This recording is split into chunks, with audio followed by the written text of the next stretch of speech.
Assalamualaikum warahmatullahi wabarakatuh. Alhamdulillahirrabbilalamin. Assalatu wassalamu ala asrafil anbiya'i wal mursalin wa ala alihi washabihi ajmain. Selawat dan salam marilah kita hadiahkan kepada baginda Nabi besar Muhammad sallallahu alaihi wasallam dengan ucapan Allahumma shalli ala sayyidina Muhammad wa ala ali sayyidina Muhammad.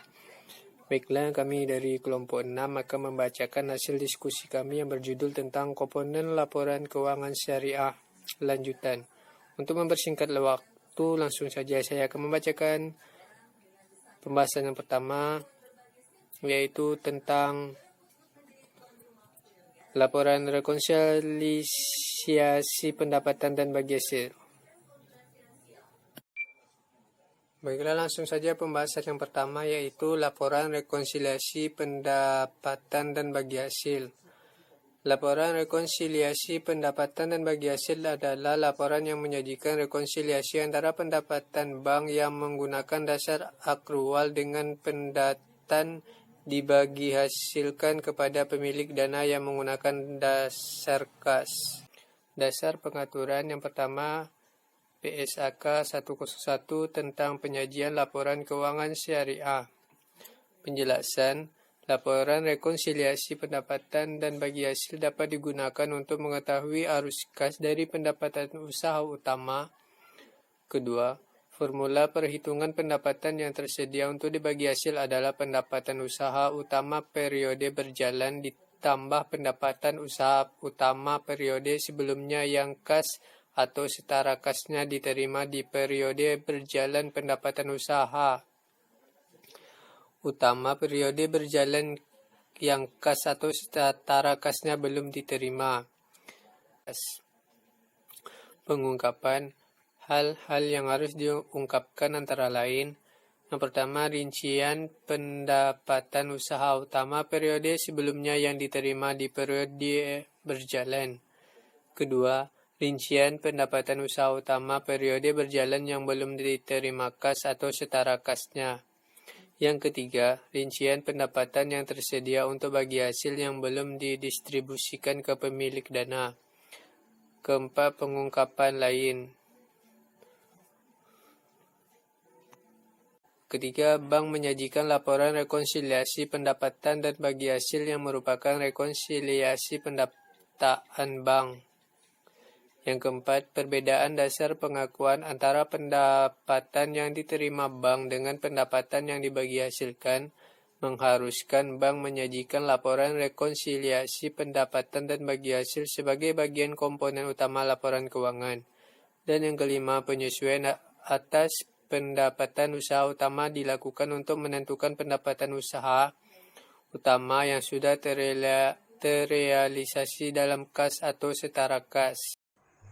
Oke, assalamualaikum warahmatullahi wabarakatuh. Perkenalkan, nama saya Eci Cintia. Di sini saya akan melanjutkan penjelasan dari teman saya mengenai materi laporan sumber dan penyaluran dana zakat. Laporan sumber dan penyaluran dana zakat sendiri merupakan laporan yang menunjukkan sumber dan penyaluran dana zakat kepada entitas pengelola zakat selama suatu jangka waktu tertentu, serta saldo dana zakat yang belum disalurkan pada tanggal tertentu. Adapun dasar pengaturannya yakni PSAK 101 tentang penyajian laporan keuangan syariah. Adapun penjelasannya yakni pertama, pembayaran zakat dilakukan apabila nisab dan haulnya terpenuhi dari harta yang memenuhi kriteria wajib zakat. Kedua, bank menyajikan laporan sumber dan penyaluran dana zakat sebagai komponen utama laporan keuangan. Ketiga, sesuai dengan perundang-undangan yang berlaku, bank hanya dapat menyalurkan dana zakat yang diterima kepada lembaga amil zakat atau badan amil zakat. Dalam penyaluran dana zakat diakui sebagai kewajiban dan diakui sebagai pengurang kewajiban ketika disalurkan.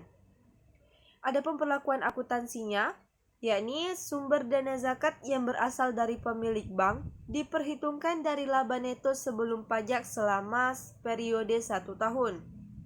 Penerimaan dana zakat diakui sebagai kewajiban dan diakui sebagai pengurang kewajiban ketika disalurkan.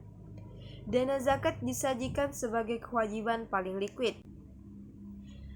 Adapun hal-hal yang harus diungkapkan antara lain: pertama, sumber dana zakat yang berasal dari internal bank.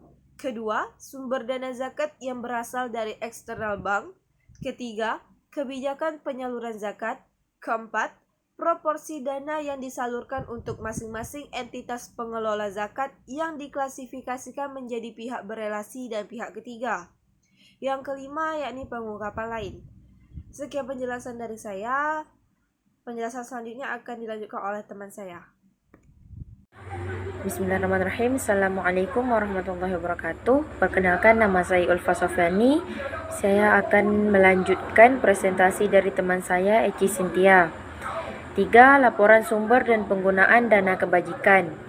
Laporan sumber dan penggunaan dana kebajikan merupakan laporan yang menunjukkan sumber dan penggunaan dana kebajikan selama suatu jangka waktu tertentu, serta saldo dana kebajikan yang menunjukkan dana kebajikan yang belum.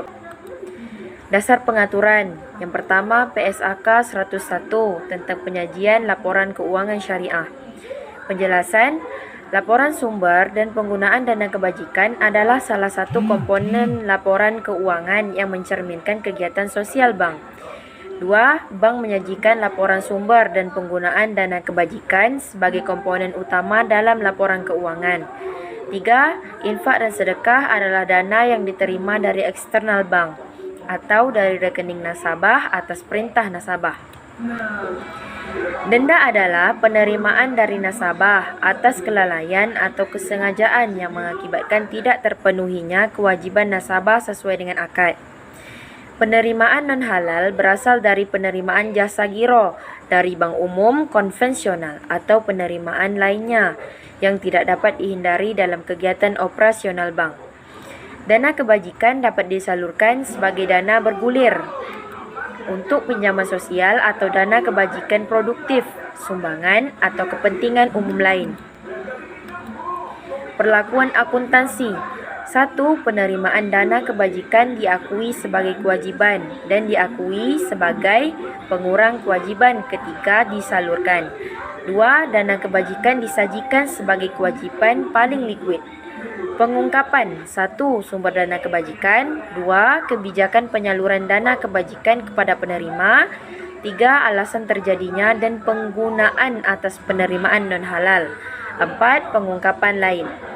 Sekian presentasi dari saya dan akan dilanjutkan oleh teman saya Nona Sri Wahyuni. Kepadanya dipersilahkan. Bismillahirrahmanirrahim. Assalamualaikum warahmatullahi wabarakatuh. Nama saya Nona Sri Wahyuni. Saya akan melanjutkan presentasi oleh teman saya Ulfa Sofyani. 4. Catatan atas laporan keuangan. Catatan atas merupakan bagian tak terpisahkan dari laporan keuangan bank. Catatan atas laporan keuangan membuat penjelasan mengenai gambaran umum bank, ikhtisar kebijakan akuntansi, penjelasan pos-pos laporan keuangan dan informasi penting lainnya. Dasar pengaturan.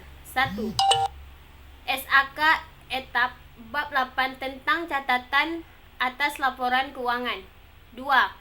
PSAK 101 tentang penyajian laporan keuangan syariah. Penjelasan. SAK etap dimaksudkan agar laporan keuangan menyajikan secara wajar posisi keuangan, kinerja, arus kas, dan kegiatan keuangan yang dilakukan oleh bank sehingga tujuan laporan keuangan tersebut tercapai. 2. Informasi naratif yang disajikan pada laporan keuangan periode sebelumnya masih relevan untuk diungkapkan pada periode berjalan. 3. Terdapat suatu keadaan ketika relaksifikasi guna menjaga daya bandingan informasi komparatif dengan informasi pada periode berjalan tidak praktis dilakukan. 4. Dalam keadaan sangat luar biasa, bank mungkin terpaksa atau memutuskan untuk mengubah tanggal neracanya.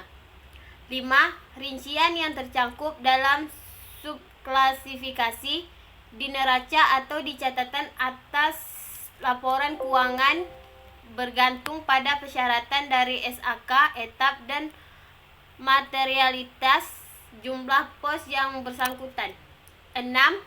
Penggunaan laporan perlu mengetahui dasar pengukuran yang digunakan sebagai dasar dalam penyelesaian laporan keuangan. Baiklah, sekian dari presentasi dari kami tadi. Saya tutup. Wabillahi taufiq hidayah. Wassalamualaikum warahmatullahi wabarakatuh.